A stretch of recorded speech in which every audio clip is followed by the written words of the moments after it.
हो गया। चलें भाई, पेट्रोलियम पढ़ने के बाद अब हम पढ़ रहे हैं नेचुरल गैस। ठीक है, पेज नंबर है हमारे पास 41 और हम पढ़ रहे हैं सोर्स ऑफ ऑर्गेनिक कंपाउंड। उसमें से हमने दो सोर्स पढ़ लिए, एक कोल और एक पेट्रोलियम। यानी जो ऑर्गेनिक कंपाउंड के दो बड़े सोर्स हैं, उसमें से एक का नाम है कोल और दूसरे का नाम है पेट्रोलियम। अब तीसरा है नेचुरल गैस। ठीक है, तो it is a mixture of hydrocarbons with low molecular weight, methane together with the other gases such as ethane, propane and butane makes up around 95% of the mixture.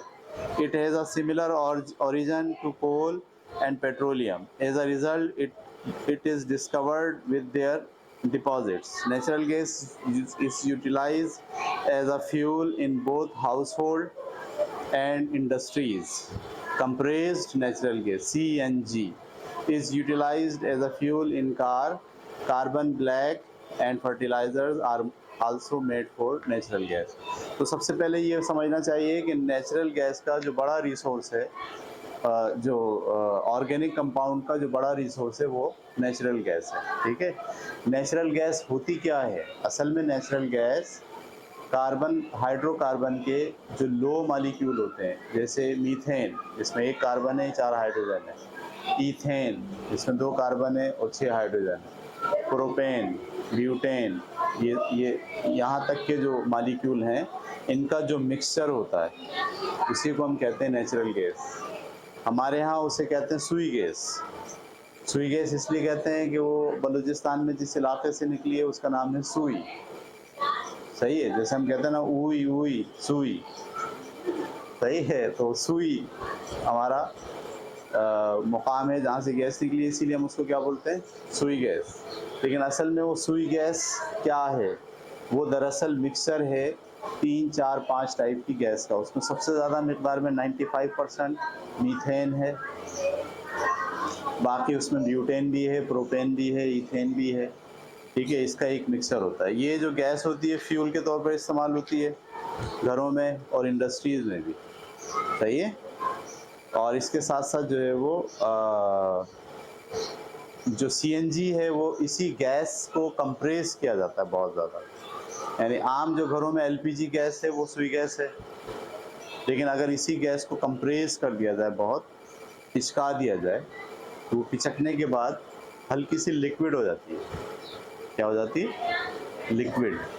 तो उसको आप कहते हैं सीएनजी, कंप्रेस्ड नेचुरल गैस, और उसको हम fuel के तौर पर गाड़ियों में इस्तेमाल करते हैं। पहले करते थे, आजकल तो आहिस्ता आहिस्ता इसका रुझान ख़त्म होता जा रहा है। ठीक है, और इसके अलावा इसको कार्बन ब्लैक में, फर्टिलाइज़र्स में भी इस्तेमाल किया जाता है। यानी आप जो खाद बनाने की कंपनी है और जो इंक बनाने की कंपनी है जिससे कलर्स बनते हैं ब्लैक टाइप के, और उसमें भी आप इस्तेमाल करते हैं। ठीक है, ये एक सामने तस्वीर दी गई है drilling for natural gas. Oil का जब कुआं खोदते हैं आप, ठीक है, तो ऑयल के ऊपर जो है वो ये गैस होती है। तो पहले निकलती है गैस, उसके बाद निकलता है ऑयल। तो आमतौर पर पेट्रोल के कुएं खोदने के दौरान ही गैस के ज़ख़ीरे दरियाफ्त होते हैं। अब हम पढ़ने जा रहे हैं अगला जो सोर्स है ऑर्गेनिक कंपाउंड का, वो है प्लांट्स। ठीक है, यानी पौधों से भी ऑर्गेनिक कंपाउंड हासिल होते हैं। पहले ज़माने में तो ज़्यादातर जानवरों और पौधों से ही ऑर्गेनिक कंपाउंड हासिल किए जाते थे। ठीक है, यानी जितनी जड़ी बूटियाँ हैं जिनसे दवाएं बनती हैं, वो सारी की सारी जड़ी बूटियाँ दरअसल पौधे हैं, और उनसे निकलने वाले ये केमिकल जो दवा के तौर पर इस्तेमाल होते हैं, ये दरअसल ऑर्गेनिक कंपाउंड है। तो बड़ा रिसोर्स ऑर्गेनिक कंपाउंड का हमारे यहाँ पौधे और दरख्त हैं। पढ़ते हैं इसके बारे में हम। Plants, macromolecules such as carbohydrate, protein, lipids and vitamins ये जो बड़े मालिक्यूल होते हैं, जैसे अभी हमने पढ़ा नेचुरल गैस के अंदर छोटे मालिक्यूल हैं, लेकिन पौधों के अंदर जो हाइड्रोकार्बन है वो बड़े मालिक्यूल हैं, पेचीदा मालिक्यूल हैं, जैसे कि कार्बोहाइड्रेट हुआ, प्रोटीन हुआ, लिपिड्स हुआ, विटामिन हुआ, चिकनाइयाँ हुई, आर सिंथेसाइज्ड बाय प्लांट्स। ये बनते हैं दरअसल प्लांट्स में। Glucose is the fundamental unit of all carbohydrate. तमाम कार्बोहाइड्रेट का फंडामेंटल यूनिट ग्लूकोज होता है, C6H12 और O6, and it is produced by plants through photosynthesis, और ये फोटोसिंथेसिस के ज़रिए पैदा होता है। Starch and cellulose are formed as glucose polymerise further. जो अगर आप ग्लूकोज को और मज़ीद पॉलीमराइज करें, पॉलीमराइज का मतलब क्या होता है, एक मालिक्यूल को दूसरे मालिक्यूल से मिला के एक नया मालिक्यूल बनाना। छोटे छोटे मालिक्यूलों को मिलाइए और बड़ा मालिक्यूल बना लीजिए, इसको क्या कहते हैं, पॉलीमराइजेशन। ऑर्गेनिक केमिस्ट्री में इस अमल को, जिसमें छोटे छोटे मालिक्यूलों को मिला के एक बड़ा मालिक्यूल, एक पेचीदा मालिक्यूल बनाया जाए, इसे हम क्या कहते हैं, पॉलीमराइजेशन। तो कह रहे हैं ग्लूकोज की पॉलीमराइजेशन के नतीजे में स्टार्च और सेल्यूलोज बनता है। ये सेल्यूलोज बाद में लकड़ी बन जाता है, सही है। अच्छा जी, पल्सेस एंड बीन्स, यानी दालें और जो बीज होते हैं, आर हाई इन प्रोटीन। इसमें प्रोटीन जो है वो बहुत ज़्यादा होता है। Proteins are made by nitrogen fixing bacteria that live on the roots of plant. Protein जो है वो नाइट्रोजन को जो बैक्टीरिया यूज़ करते हैं, और बैक्टीरिया उसको कन्वर्ट करते हैं किसी प्रोटीन के अंदर। तो असल में ये जो प्रोसेस है कि नाइट्रोजन प्रोटीन कैसे बन जाता है, ये भी दरअसल क्या है, बैक्टीरिया का कारनामा है। बैक्टीरिया जो जड़ों में होते हैं, जो ज़मीन में होते हैं, वो नाइट्रोजन को कन्वर्ट करते हैं प्रोटीन के अंदर। Seeds from plant including sunflower, rapeseed, palm, coconut and ground nut contain oil. ये जो बीज हैं इनमें ऑयल पाया जाता है। Apples and citrus fruit are high in vitamin. इसमें बहुत ज़्यादा विटामिन पाए जाते हैं। Plants provide us the gums, rubber, medication. दरख्तों से हमें गोंद हासिल होता है, रबर हासिल होता है, और मेडिकल या दवाएं हासिल होती हैं, and other products in addition to these primary food staples. खाने की चीज़ों के अलावा पौधों से हमें रबड़, दवाएं, सही है, और मुख्तलिफ चीज़ें हासिल होती हैं। तो ये था आपका चौथा ज़रिया। पहला ज़रिया कौन सा था, कोल, दूसरा पेट्रोलियम, तीसरा नेचुरल गैस, और चौथा प्लांट्स। ये चार ज़राए हैं नेचुरल जहाँ से आपको ऑर्गेनिक कंपाउंड हासिल होते हैं, ठीक है। ऑर्गेनिक कंपाउंड के ये चार सोर्सेज हैं। अब एक सरिया और है, अब जो बड़े पैमाने पर यूज़ होने लगा है, वो है सिंथेसिस इन लेबॉर्ट्री। यानी हम लेबॉर्ट्री में भी चीज़ें बनाना शुरू हो गए हैं। जैसे यूरिया, बड़े पैमाने पर खादें जो बन रही हैं, वो अब जानवर के जिस्म में नहीं बन रही, बल्कि कंपनीज और फैक्ट्रीज में बन रही हैं। इसी तरीके से मुख्तलिफ़ किस्म की दवाएँ तो पहले जड़ी बूटियों से हासिल की जाती थी, अब वो जड़ी बूटियों से हासिल करने के बजाय उसे वो लेबॉर्ट्री में सिंथेसिस तरीके से इसको मिलाया, इसको मिलाया, इसको मिलाया, ख़ास किस्म के हालात पैदा किए, तो जनाब दवा बन गई। तो इस तरीके से जब आप कंपनी में किसी ऑर्गेनिक कंपाउंड को क्रिएट कर रहे होते हैं, डेवलप कर रहे होते हैं, तो इस प्रोसेस को कहते हैं synthesise in laboratory, synthesis in laboratory. It was thought just over 2 centuries ago, 2 सदियाँ पहले ये बात सोची जाती थी, only plants and animals could synthesize organic compound, कि सिर्फ पौधे और दरख्तों में ये ताकत होती है कि वो ऑर्गेनिक कंपाउंड बना सकें, because they possess vital force, क्योंकि इनमें वाइटल फोर्स होती है, which is required for organic compound synthesis, जो ज़रूरत पड़ती है जिसको इन कंपाउंड को बनाने में। However, F.M. Wooler laboratory synthesis of urea, ताहम जो F.M. वुलर थे उन्होंने लेबॉर्ट्री में तैयार किया यूरिया को इन 1828 में, establish the area of laboratory synthesis of organic molecule. और इसी तरह से ये बात शुरू हो गई कि अब हम ऑर्गेनिक कंपाउंड लेबॉर्ट्री में भी बनाना शुरू करेंगे। They range in complexity from simple to complicated. अब ये जो मालिक्यूल बनाए जाते हैं इसकी रेंज सादा मालिक्यूल भी बना लेते हैं लेबॉर्ट्रीज में और पेचीदा मालिक्यूल भी बना लेते हैं। ड्रग्स एंड मेडिकेशन, दवाएं भी बन रही हैं मेडिकेशन के लिए। फ्लेवरिंग्स एंड सेंट्स, फ्लेवर जो होते हैं ना खाने पीने में जो फ्लेवर डाले जाते हैं, जैसे आजकल गार्लिक पाउडर आता है, देखा आपने, मुख्तलिफ़ किस्म के लोग खानों में गार्लिक पाउडर डालते हैं, तो वो गार्लिक पाउडर नहीं होता, वो सिंपल जो है वो आटा होता है या और कोई ऐसा मटेरियल होता है, उसमें सेंस होता है, एसेंस, खुशबू होती है उसमें गार्लिक। तो गार्लिक के अंदर जो केमिकल होता है उस केमिकल को वो लेबॉर्ट्री में तैयार कर लेते हैं और उसके अंदर उसको मिला के गार्लिक पाउडर बना लेते हैं। फ्लेवरिंग एंड सेंट्स यानी खुशबू और फ्लेवर ये भी तैयार किए जाते हैं। प्लास्टिक्स एंड पेंट्स ये भी लेबॉर्ट्री में तैयार होते हैं या कंपनीज में बनाते हैं।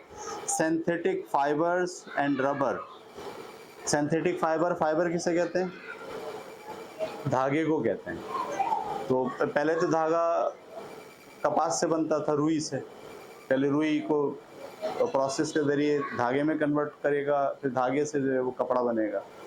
तो अब जो है वो नायलॉन जो होता है, सिंपल नायलॉन या जो प्लास्टिक होती है, इसी की अगली किस्म होती है नायलॉन। इस नायलॉन से तार बना लेते हैं, सही है। जैसे आप देखें प्लास्टिक को पिघलाएं तो पिघला के उसको एक तार भी बनाया जा सकता है, एक धागा भी बनाया, इस तरह नायलॉन का धागा बनाते हैं। तो इसको हम कहते हैं कि ये सिंथेटिक फाइबर है, सही है। और उस धागे से फिर कपड़ा बनाते हैं। हमारे यहाँ जो टिश्यू का कपड़ा होता है जिसमें दुल्हनों के लिबास होते हैं और कढ़ाई होती है जिसके ऊपर, वो जो टिश्यू का कपड़ा होता है वो कपड़ा सिंथेटिक कपड़ा होता है। उसमें जो धागा चला होता है वो धागा रुई से नहीं बनता, बल्कि वो धागा किससे बनता है, नायलॉन का धागा होता है, ठीक है। Synthetic fibre and rubber, rubber भी बना रहे हैं। पहले रबर दरख्तों से हासिल होता था, अब रबर जो है वो लेबॉर्ट्री में तैयार होता है। कॉस्मेटिक्स एंड टॉयलेटरीज यानी कॉस्मेटिक की चीज़ें और टॉयलेट में इस्तेमाल होने वाली चीज़ें, जिसमें डिटर्जेंट शामिल हैं। इंसेक्टिसाइड्स यानी जरासीम को मारने वाली चीज़ें, एंड पेस्टिसाइड्स, और जो हशरात हैं, इंसेक्टिसाइड्स में हशरात हैं और पेस्टिसाइड्स में बैक्टीरिया और जरासीम है। And other products as well, ये सब भी बनाए जाते हैं लेबॉर्ट्रीज में। तो अब आपके सामने एक बड़ी पिक्चर आ गई कि ऑर्गेनिक कंपाउंड जो दुनिया में पैदा हैं, सामने हैं हमारे, उनके ज़राए क्या हैं, वो कहाँ से आ जाते हैं। तो इन्होंने बताया भाई इनकी 5 ज़राए हैं बड़े। सबसे पहला ज़रिया है कोल, यानी जब कानें खोदी जाती हैं उसमें से कार्बन निकाला जाता है, तो कार्बन के साथ और भी बहुत सारे हाइड्रोकार्बन उसमें से आपको मिल जाते हैं। दूसरा ज़रिया बड़ा है पेट्रोलियम, सबसे बड़ा ज़रिया पेट्रोलियम है क्योंकि उसमें हर तरह के हाइड्रोकार्बन पाए जाते हैं। तीसरा ज़रिया है नेचुरल गैस, ठीक है। और चौथा ज़रिया है प्लांट्स। इन्होंने जानवर नहीं लिखा है इसमें, हालांकि कहना चाहिए था एनिमल एंड प्लांट, क्योंकि जानवरों से भी आपको बहुत सारे केमिकल हासिल होते हैं। दूध हासिल होता है, खाद हासिल होती है, मुख्तलिफ़ किस्म की दवाएँ बनाते हैं। आप हैरान होंगे, सांप का जो जहर होता है उससे बेशुमार दवाएं बनाई जाती हैं। जब सांप का जहर सांप के जिस्म में बनता है और वो केमिकल होता है, उस केमिकल को आप लेबॉर्ट्री में तैयार तो कर सकते हैं, लेकिन सांप के जहर से आप उसको एनालाइज करते हैं, उसको सिंथेसाइज करते हैं और बेशुमार किस्म के दवाएं और ड्रग्स जो है बनाई जाती हैं। तो इसलिए ये भी कहना चाहिए कि जो सिर्फ प्लांट सोर्स नहीं है ऑर्गेनिक कंपाउंड के, एनिमल कंपाउंड के बहुत सारा सोर्स हैं। और सबसे आखिरी जो सोर्स इन्होंने बयान किया कि हमने इन सब पे रिलाई करने के बजाय हमने एक लेबॉर्ट्री भी बना ली है। पूरी दुनिया में लोग मुख्तलिफ़ किस्म के केमिकल्स लेबॉर्ट्रीज़ में बनाते हैं। लेबॉर्ट्रीज़ का मतलब ये नहीं होता कि स्कूल कॉलेज में कोई लेबॉर्ट्री है वहाँ बना रहे हैं, नहीं। स्कूल कॉलेज की लेबॉर्ट्री में मेथड बनता है, उस मेथड को इस्तेमाल करके बड़ी सी कंपनी लगाई जाती है, हज़ारों उसमें लोग शामिल होते हैं, और फिर उस कंपनी में उस लेबॉर्ट्री से जो फार्मूला या तरीक़ा बनाया गया है उस चीज़ को बनाने का, वो उसको वहाँ इम्प्लीमेंट किया जाता है और थोक के हिसाब से बड़े पैमाने पर वो मटेरियल बनाना शुरू कर देते हैं। मिसाल के तौर पर खाद को ले लें, जो फर्टिलाइज़र्स कंपनी है, जो फर्टिलाइज़र बनाती हैं, मुख्तलिफ़ किस्म की खादें बनाती हैं। तो ये मुख्तलिफ़ किस्म की खादें पहले कहाँ बनी थी? सबसे पहले वो लेबॉर्ट्री में बनी थी। सही है, मसनूई तौर पर सबसे पहले लेबॉर्ट्रीज़ में उनके मेथड बनाए गए थे कि ऐसे बनेंगे। फिर उस हर एक खाद के लिए प्लांट तजवीज़ किया गया कि कैसा प्लांट हो, टेक्नोलॉजी सामने आ गई। तो एक होता है साइंस और एक होती है टेक्नोलॉजी। ये ज़हन में रखिएगा, ये 2 लफ्ज़ इस्तेमाल किए जाते हैं, साइंस एंड टेक्नोलॉजी। साइंस का मतलब क्या होता है? साइंसी उसूल, ज़ाब्ते, क़ानून। और टेक्नोलॉजी क्या मतलब होता है? इसी साइंसी उसूल, ज़ाब्ते और क़ानून को इंसान की फ़लाह और बहबूद के लिए इस्तेमाल करने के लिए जो मटेरियल बनाया जाए, जो मशीनें बनाई जाएँ, इस अमल को कहते हैं टेक्नोलॉजी। तो किसी भी मुल्क की तरक्की के लिए दोनों चीज़ें बहुत ज़रूरी हैं, साइंस भी और साइंस के साथ साथ टेक्नोलॉजी भी। टेक्नोलॉजी का बड़ा अहम रोल होता है इसलिए कि साइंस की तरक्की तो पूरी दुनिया में एक साथ हो रही होती है। यानी जो नज़रिया अमेरिका में डेवलप हो रहा है वो अगले ही महीने पाकिस्तान में भी आ जाता है। तो साइंस तो बहुत तेज़ी से फैल जाती है, टेक्नोलॉजी बहुत तेज़ी से नहीं फैलती। तो टेक्नोलॉजी के माहिरीन का होना इंतहाई ज़रूरी होता है, जो उस ख़याल को लें और लेके उसको मशीन में ढाल दें। जैसे ख़याल है फ़िज़िक्स का कि जब करंट किसी तार में से बहेगा तो तार गर्म हो जाएगा, रगड़ खाएगा, तार में से करंट गुजरेगा और करंट रगड़ खाएगा और तार गर्म हो जाएगा। अब ये है साइंस। टेक्नोलॉजी क्या है? तो इसी की बुनियाद पे बल्ब बना लिया गया। भाई ऐसा तार ढूंढें जिसमें से रगड़ ज़्यादा हो और गर्मी ज़्यादा पैदा हो जाए और वो रोशन हो जाए। उसी टेक्नोलॉजी की बुनियाद पर, इसी साइंस के नज़रिए की बुनियाद पर इस्त्री बनाई गई, इसी की बुनियाद पर हीटर बना लिए गए, इसी की बुनियाद पर चाय बनाने की जो है वो केतली बना ली गई। उसूल एक ही है, कौन सा? कि जब तार में से करंट गुजरेगा तार गर्म होगा। तो ये एक उसूल है, इसको साइंस बोलते हैं। और टेक्नोलॉजी कितनी हो गई? इस्त्री भी एक टेक्नोलॉजी है, चाय बनाने की मशीन भी एक टेक्नोलॉजी है, बल्ब भी एक टेक्नोलॉजी है। ठीक है, तो ये जहन में होना चाहिए सब लोगों के, बच्चों के, कि साइंस उसूलों का नाम है, नज़रियात का नाम है, और उसको इंसान के फ़ायदे के लिए मशीनों में ढालना, ये टेक्नोलॉजी का नाम है। तो साइंस भी चाहिए आपको और टेक्नोलॉजी भी चाहिए। मैंने कहा साइंस तो मिल जाती है कहीं ना कहीं से, क्योंकि वो जल्दी से फैल जाती है, लेकिन टेक्नोलॉजी नहीं मिलती। और आपको पता है मुल्क टेक्नोलॉजी नहीं देते। कोई मुल्क है उसने किसी साइंस के उसूल की बुनियाद पर एक टेक्नोलॉजी बना ली है, तो बोलता है आप मुझसे टेक्नोलॉजी ख़रीदें, टेक्नोलॉजी बनाने का तरीक़ा मैं आपको नहीं दूँगा। तो उस मुल्क का कारोबार ही उस बुनियाद पे चलता है कि उसके पास वो वाली टेक्नोलॉजी है। चलें भाई, ये हो गया जनाब हमारा ऑर्गेनिक कंपाउंड के रिसोर्सेज का। अगले टॉपिक में हम आ गए, chapter number page number 42, uses of organic compound. Organic compound के इस्तेमालात क्या हैं?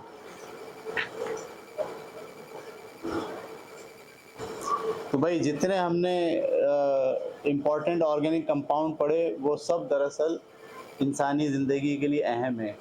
सही है, फर्टिलाइज़र्स अहम है, खादें अहम हैं, दवाएं अहम हैं, रबर अहम है, प्लास्टिक नायलॉन अहम है। ये सब दरअसल हमारी ज़िंदगी में बड़ा रोल प्ले कर। अगर आप केमिस्ट्री को अपनी ज़िंदगी से निकाल दें, केमिस्ट्री को ज़िंदगी से निकालना नामुमकिन है।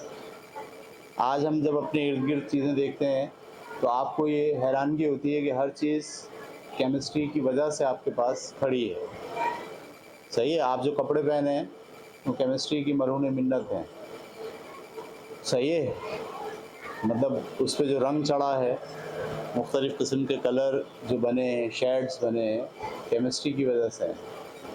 ठीक है, आप जो जिस डेस्क के ऊपर बैठे हैं उसमें जो लोहा और कील इस्तेमाल हुई है वो केमिस्ट्री वालों की मरहून मिन्नत है। उन्होंने ज़मीन से लोहा निकालने का तरीक़ा बताया है, उसको साफ़ कैसे करेंगे। वो तो लोहा मिट्टी की तरह होता है, उससे वो कील बनाते हैं और कील से फिर आप इस काबिल होते हैं कि लकड़ी को काट सकें, लकड़ी को जोड़ सकें। लकड़ी के जोड़ने के लिए ग्लू का इस्तेमाल भी करते हैं, ग्लू भी एक केमिकल है। मगर कोई चीज़ ऐसी नहीं है जो आप कभी अगर गौर करें, मैंने जो ग्लासेस लगाए हुए इसमें जो शीशा है ये केमिस्ट्री की वजह से डेवलप हुआ है। अगर केमिस्ट्री ना होती तो ये शीशा ही नहीं होता। सही है, हम जिस बोर्ड पर लिख रहे हैं उसका जो कलर है वो केमिस्ट्री है, हम जिस चाक से लिख रहे हैं वो चाक क्या है? केमिस्ट्री है। मतलब आप किसी भी तरह से केमिस्ट्री को नज़रअंदाज नहीं कर सकते। तो यहाँ टॉपिक हमारा है ऑर्गेनिक केमिस्ट्री के कंपाउंड्स का इस्तेमालात क्या हैं। तो आपको याद है हमने कहा था कि 10 मिलियन से ज़्यादा ऑर्गेनिक कंपाउंड हैं दुनिया में। इनऑर्गेनिक कंपाउंड तो बहुत ही कम है, ऑर्गेनिक कंपाउंड करोड़ों की तादाद में है। तो कह रहे हैं thousands of organic compounds are synthesised. ये जो लफ्ज़ है सिंथेसाइज्ड, इसका क्या मतलब है? Spontaneously by animal and plants. Synthesised का क्या मतलब है? सिंथेसाइज्ड का मतलब ये होता है कि अज्जा को मिला के एक कंपाउंड बनाना। छोटे छोटे अज्जा हैं, नाइट्रोजन है, कार्बन है, हाइड्रोजन है, तीन है, नाइट्रोजन, कार्बन, हाइड्रोजन। इसको मिला के आपने यूरिया बना लिया, इसको मिला के आपने नाइट्रोजन के कंपाउंड बना लिए, प्रोटीन बना लिया। सही है। अब हमारे बॉडी के अंदर तो सिंथेसाइज्ड का अमल मुसलसल हो रहा है। सही है। हमारा बॉडी हवा से ऑक्सीजन ले रहा है, ठीक है, खुराक में नाइट्रोजन की चीज़ें प्रोटीन की फॉर्म में वो ले रहा है, और हमारा बॉडी जो है वो इन अज्जा को मिला के प्रोटोप्लाज्म बना रहा है, प्रोटीन बना रहा है, कार्बोहाइड्रेट बना रहा है, अमाइनो एसिड्स बना रहा है, मुख्तलिफ किस्म के विटामिन बना रहा है।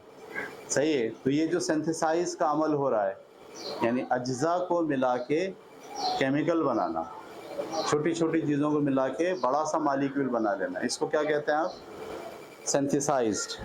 तो ये कह रहे हैं कि thousand of organic compounds are synthesised spontaneously. Spontaneously का मतलब होता है फौरन, फौरन बन रहे होते हैं बाय एनिमल्स एंड प्लांट्स, जानवरों के जिस्म में और पौधों के जिस्म में।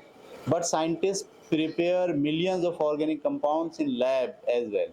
तो कह रहे हैं हज़ारों तो हमारे जिस्मों में बन रहे होते हैं, एनिमल में और प्लांट में, लेकिन लाखों की तादाद में कंपाउंड साइंटिस्ट बनाते हैं लेबॉर्ट्रीज में। These compounds are found in a wide range of products. इन कंपाउंड में बेशुमार प्रोडक्ट हैं, from the food and consume to the many goods we use. ग़िज़ा से लेके उन सारे केमिकल्स तक जो हम अपनी आम जिंदगी में इस्तेमाल करते हैं। अब नंबर एक, मिसाल के तौर पर uses of as food. Food के तौर पर हम क्या इस्तेमाल करते हैं? The foods we eat on a daily basis such as a milk, eggs, meat, vegetables and so on. जो ग़िज़ा भी हम खा रहे हैं दिन भर के अंदर, वो सब के सब ऑर्गेनिक कंपाउंड हैं। सब के सब क्या हैं? All organic and contains carbohydrates, protein, lipids and vitamin. यानी जो भी ग़िज़ा आप खाते हैं, अंडे की शक्ल में, मछली की शक्ल में, तेल की शक्ल में, चावल की शक्ल में, आटे की शक्ल में, रोटी की शक्ल में, जो कुछ खा रहे हैं आप, दालें हैं, सब्जियां हैं, फ्रूट्स हैं, इन सब में दरअसल क्या होता है? ऑर्गेनिक कंपाउंड होते हैं। किस शक्ल में होते हैं वो? कार्बोहाइड्रेट हैं, विटामिन हैं, लिपिड्स हैं, प्रोटीन हैं, वगैरह वगैरह। अच्छा, ये फूड की शक्ल में ऑर्गेनिक कंपाउंड का इस्तेमाल हो गया। उसके बाद यूजेस एज क्लॉथिंग, कपड़ों की शक्ल में आप इस्तेमाल कर रहे हैं ऑर्गेनिक कंपाउंड। नेचुरल फैब्रिक आपके पास होता है कॉटन, सिल्क, वूल, ठीक है। ये वूल क्या होता है? ये जो भेड़ों की जो बाल होते हैं उनको से आप धागा बनाते हैं, ऊन बनाते हैं, सही है, उसको कहते हैं वूल। सिल्क जो है वो रेशम का कीड़ा होता है जो आपको रेशम का तार दे रहा होता है, और कॉटन जो है वो आपकी रुई है। तो नेचुरल तरीके से जो आप, जिसमें कॉटन है, सिल्क है, वूल, अच्छा ये तीनों भी दरअसल क्या ऑर्गेनिक कंपाउंड है। रुई एक ऑर्गेनिक कंपाउंड है, रेशम का कीड़ा जो रेशम बनाता है वो एक ऑर्गेनिक कंपाउंड है। इसी तरह भेड़ों के जिस्म पे जो बाल ऊन की शक्ल में आते हैं वो भी दरअसल क्या है? एक ऑर्गेनिक कंपाउंड है। एंड सिंथेसिस, सिंथेटिक, और जो लेबॉर्ट्री में तैयार होता है पॉलिस्टर, नायलॉन, ये दो तार होते हैं जिससे हम कपड़े बनाते हैं। Fibres are used in all forms of clothing, हर किस्म के कपड़े में ये इस्तेमाल होता है। We wear, we use as bed sheets, nylon, dacron and acrylic, ये सब जो है वो केमिकल के नाम है जो कपड़ा बनाने में रेशे के तौर पर यूज़ होते हैं। All of these substance are made up of organic compound. ये सारे के सारे सब्सटेंस दरअसल ऑर्गेनिक कंपाउंड से मिलकर बनते हैं। तो एक तो हमने देखा कि बतौर फूड हम ऑर्गेनिक कंपाउंड इस्तेमाल कर रहे हैं, और एक हमने देखा बतौर लिबास हम कपड़े के तौर पर ऑर्गेनिक कंपाउंड इस्तेमाल कर रहे हैं। तीसरी है uses in house construction. House construction में भी हम ऑर्गेनिक कंपाउंड इस्तेमाल कर रहे हैं। Wood is made mostly of cellulose. जो लकड़ी होती है वो दरअसल सेल्यूलोज है। आपको पता है सेल्यूलोज क्या है? ग्लूकोज को अगर बहुत पोलराइज कर लिया जाए, ठीक है, आपको याद है हमने अभी लफ्ज़ पढ़ा था, क्या लफ्ज़ था वो? पॉलीमराइज कर लिया, पॉलीराइज नहीं बल्कि पॉलीमर बनाया जाए, यानी छोटे छोटे मॉलिक्यूल्स को मिला के एक पेचीदा मॉलिक्यूल बनाना। तो ग्लूकोज के छोटे छोटे मॉलिक्यूल को मिला के दरख्त जो है वो क्या बनाता है? सेल्यूलोज बनाता है, और वो सेल्यूलोज थोड़े दिन बाद कन्वर्ट हो जाता है आपकी लकड़ी में। तो लकड़ी जो है, आपको पता है जो सेल्यूलोज है वो आपको हजम नहीं होता, मुझे हजम नहीं होता, सही है, लेकिन बकरियों को हजम हो जाता है। तो बकरियों के आंतों में ख़ास किस्म के बैक्टीरिया होते हैं जो सेल्यूलोज को कन्वर्ट कर देते हैं कार्बोहाइड्रेट में। हमारे आंतों में वो बैक्टीरिया नहीं होते, इसीलिए आपने देखा होगा कि जो बकरियां हैं वो कागज़ खा जाती हैं। तो कागज़ में सेल्यूलोज होता है, कागज़ होता ही सेल्यूलोज है। बकरियां आमतौर पर आप खड़े हों तो आपका दुपट्टा खाना शुरू हो जाएंगी। तो दुपट्टा क्यों खाती हैं? दुपट्टे में भी सेल्यूलोज होता है, तो उनको पता होता है इसमें सेल्यूलोज है, और वो सेल्यूलोज हजम करने के लिए बैठे होते हैं उनके आंतों में बैक्टीरिया जो सेल्यूलोज को कन्वर्ट कर देते हैं किसमें? कार्बोहाइड्रेट में। तो ये कह रहे हैं wood is made mostly of cellulose naturally synthesised. Cellulose जो है वो नेचुरली बनता है organic compound. It is used to build anything from buildings to furnishing. यानी लकड़ी का इस्तेमाल बोल रहे हैं। लकड़ी दरअसल एक ऑर्गेनिक कंपाउंड है और उसको हम बिल्डिंग मटेरियल में इस्तेमाल करते हैं और फर्निशिंग में भी इस्तेमाल करते हैं।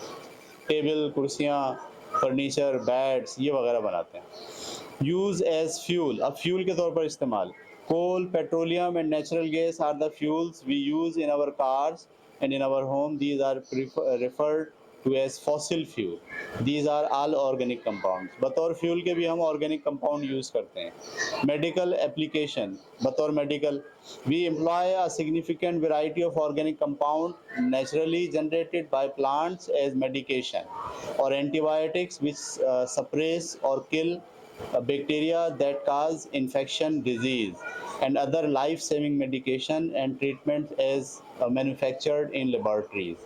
तो बतौर मेडिसन के भी हम बहुत सारे ऑर्गेनिक कंपाउंड इस्तेमाल करते हैं। पैनाडोल जो आप खाते हैं, इसमें बुनियादी तौर पर जो केमिकल है वो पैनाडोल है, और पैनाडोल दरअसल क्या है? एक ऑर्गेनिक कंपाउंड है जो किसी जानवर के जिस्म में नहीं बना, ना पौधे में बना, इंसान ने खुद लेबॉर्ट्री में तैयार किया है।